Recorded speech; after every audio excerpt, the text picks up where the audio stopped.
Welcome back my channel राही जिंदगी। कैसे हैं आप? उम्मीद करती हूँ कि आप सब खुश होंगे, मस्त होंगे। तो दोस्तों, मैं फिर से हाजिर हूँ आपके लिए एक मोटिवेशनल स्टोरी लेकर।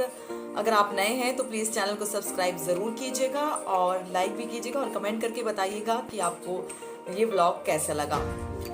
दोस्तों, हम सब बहुत परेशान रहते हैं और हमारे काम बनते बनते बिगड़ जाते हैं। तो क्या आप लोगों ने सोचा है कि हमारे साथ ऐसा क्यों होता है? तो इसी स्टोरी को सुनकर आपके सवालों का जवाब इस स्टोरी में मिल जाएगा। तो दोस्तों, चलिए इस स्टोरी को स्टार्ट करते हैं। ये स्टोरी है एक आदमी की जो एक गांव में रहता है और वो बहुत ही दुखी है। उसके कोई भी काम नहीं बनता है और वो बहुत ज़्यादा परेशान है।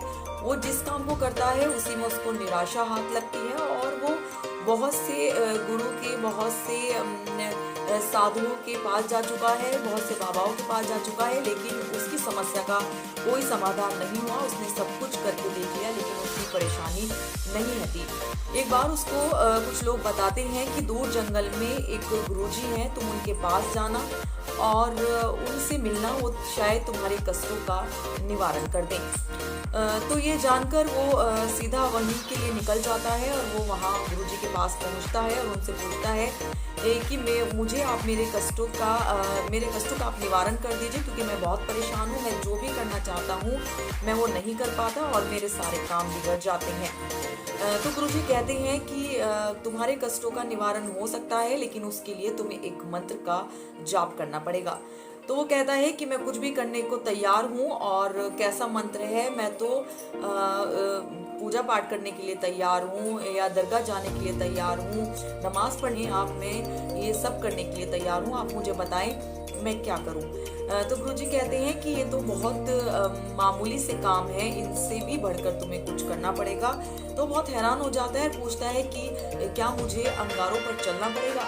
तो गुरुजी हंसकर कहते हैं कि ये भी बहुत छोटी सी बात है, इससे भी बड़ा काम तुम्हें करना पड़ेगा। तो वो इंसान हैरान हो जाता है कि ऐसे आखिर इतना क्या कठिन काम है जो गुरुजी इन सब कामों से भी कठिन बता रहे हैं। और वो कहता है कि प्लीज़ मुझे बता दीजिए कि मुझे क्या करना पड़ेगा। तो वो कहते हैं कि तुम्हें एक मंत्र का जाप करना है और यहाँ से निकलते ही तुम उस मंत्र का जाप करना शुरू कर देना।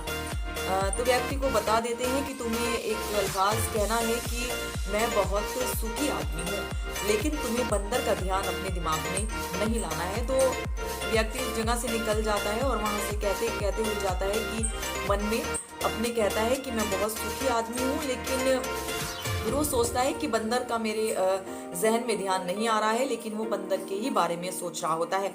उसको जगह जगह बंदर दिखाई देते हैं और वो सोचता है मुझे आते हुए तो बंदर नहीं दिखाई दिए थे, तो आखिर मुझे बंदर क्यों दिखाई दे रहे हैं? लेकिन फिर भी वो कहता हुआ जाता है कि मैं बहुत सुखी आदमी हूँ।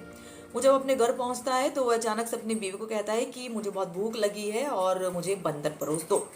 तो वो बहुत परेशान हो जाता है कि आखिर मेरे मुंह से बंदर क्यों निकला, और ऐसी क्या बात है कि गुरुजी ने भी कहा था कि तुम बंदर का ख्याल अपने दिल में मत लाना, मन में मत लाना। तो ऐसी क्या बात है? वो वहाँ से भागा हुआ दोबारा गुरुजी के पास जाता है और उनसे पूछता है कि आखिर ऐसी क्या बात है कि मेरे जहन में बंदर ही बंदर आ रहा है और मुझे बंदर ही दिखाई दे रहे हैं, मुझे आपके पीछे भी बंदर ही दिखाई दे रहे हैं पेड़ पर। तो गुरुजी हंसते हुए कहते हैं कि ये तुम्हें इसलिए दिखाई दे रहे हैं कि जब से मैंने तुम्हें कहा कि तुम बंदर के बारे में मत सोचना, तो तुम्हारे जहन में बंदर ही बैठ गया है और तुम्हें हर जगह बंदर दिखाई देने लगा है। भले ही तुम्हें आते हुए एक दो बंदर दिखाई दिए होंगे, लेकिन उस वक्त वो तुम्हारे ध्यान में नहीं आए होंगे। तो इंसान जो अपने दिमाग में बात बैठा लेता है, अपने मन में जो बात बैठा लेता है, उसके सामने वही होता है और वही आता है। तो दोस्तों, इस कहानी का सार यही है कि जब आप अपने मन में कोई बात बिठा लेते हैं तो हमारे साथ वैसा ही होता है। हम जैसा सोचते हैं हमारे साथ बिल्कुल वैसा ही होता है। हम जैसे अपने चीज़ों से अपने अपने चीज़ों को मतलब हम देखने लगते हैं तो हमें वो चीज़ें वैसे ही दिखाई देने पड़ती हैं। हम अगर किसी काम में बुराई देखने लग जाते हैं तो हमें उस काम में बुराई दिखने लग जाती है। तो दोस्तों, अपने आप को पॉजिटिव बनाइए। हमने अपने पहले भी कई स्टोरी में आपको जो बताया यही कहा है कि अपने दिमाग में अच्छी बातें सोचिए, अपने मन को शांत रखिए, क्योंकि मन ही बहुत बड़ी चीज़ है। हमारे मन में जो आता है वही हमारे सामने आता है।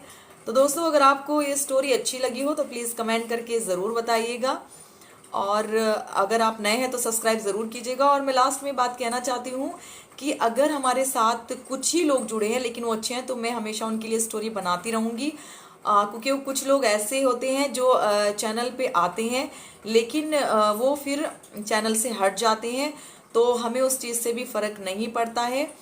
क्योंकि अगर और लोगों आप लोग मुझसे चैनल सब्सक्राइब कराकर आप लोग अपने चैनल की व्यूवरशिप बढ़ा रहे हैं तो वो अच्छी बात है, मैं किसी के काम आ जाऊं।